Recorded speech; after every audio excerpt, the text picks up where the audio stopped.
All right, here's a story, a very strange story. Two men once came in to the third Rebbe of Chabad, Tzemach Tzedek. One was very a big Torah scholar, and the other was a very simple man. Both of them were Chassidim. The one who was the big Torah scholar, so the Rebbe told him, he gave the Rebbe, he wrote a book, I think, he wrote a book anyway. And so the Rebbe told him that, gave him advice. Said, when you pray, think about the simple meaning of the words. So he was a tremendous Talmud scholar, and he knew, I guess, Kabbalah and also other things. So he was very disappointed. And he said to the Rebbe, that's all you have that's the advice to give me? And the Rebbe said, what do you want me to tell you? To a person that gives praises to the floorboard. It says, Hallelujah ela keresh. You give praises to the floorboard. He didn't understand what the Rebbe means. So he backed out. The Rebbe's a holy person. The other person was very simple. It could be that they went together, I don't know, or maybe they went back. Anyway, the other person was very simple. And the Rebbe said to him that you should learn the meaning, you should read Tanakh, the prophets and the writings, and with the Yiddish translation. With the Yiddish translation. Because the person barely understood Hebrew. So he said, it was a very simple Jew. You should read with the Yiddish translation. And that's what he said. So one of them was tremendously, neither one of them understood why the Rebbe told him what he told him. This was in the synagogue of the synagogue of the Middle Rebbe. I think that's where they used to pray, because the Middle Rebbe, he started Lubavitch. He was the first one in Lubavitch. So it was very long. It was big and long. And suddenly this person remembered that the day before when he was praying, so he noticed that there was one really long floorboard. Right? They took these planks of wood and they would stick them together, and that was the floor. He noticed that there was one really long floorboard, right? A day, 2 days before, and it popped into his mind, I wonder if I can start the prayers at one end of the floorboard and I can finish at the other end. And suddenly realized that must have been what the Rebbe was talking about, that the Rebbe somehow or other knew what I was done. I was giving praises to the floorboard, Hallelujah ela keresh, giving praises to the floorboard. The Rebbe saw, right, how stupid and small I am, that I had a thought like that, instead of thinking about God, to wonder if I could finish before I got to the end. So the Rebbe was right. When I pray, I should think about the simple meaning of the words, and that'll prevent me from making these stupid thoughts into my mind about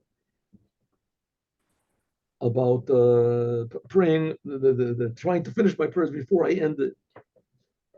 But the other one, meanwhile, so he took what the Rebbe said to heart, and he started reading Tanakh with the Yiddish translation. So he read, there's one day, it was winter, and it was Shabbat in the nighttime. He came back, it was very, very cold outside.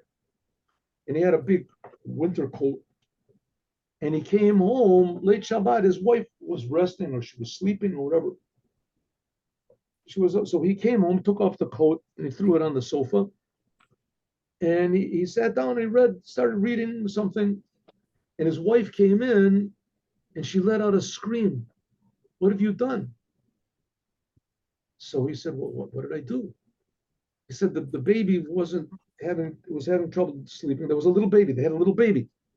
The baby was having trouble sleeping. So I took him out of the crib and I put him on this sofa, and you threw your heavy coat on the child, and the child has stopped breathing. suffocated the child. So he thought to himself, what's he going to do? He was a pretty simple person. What's he going to do? To run out to get a doctor. And suddenly he remembered the story with Elisha. There's a story with Elisha that he promised the Shunammite, a lady that helped him, that she would have a child. And she had a child, and the child died. And the end of the story is that Elisha went to the child. He was already dead for a couple of days.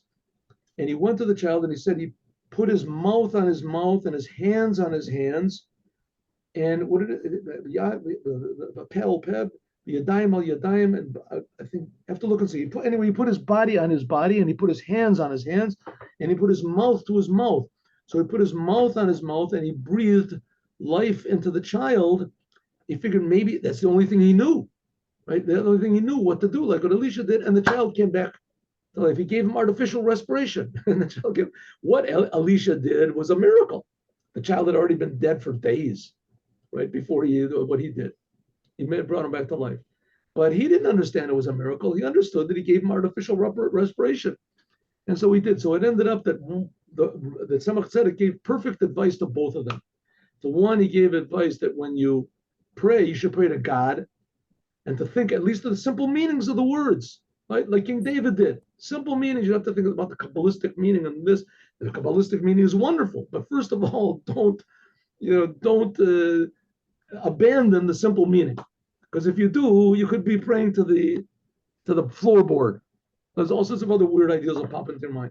And to the other one, he gave the perfect advice that he should read the writings of the prophets with an explanation in Yiddish, so he'll understand what was going on, and that saved this child's life.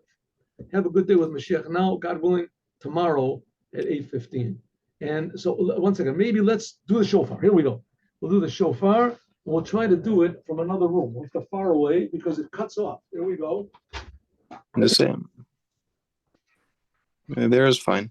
Do you hear me? Here we go. Yes.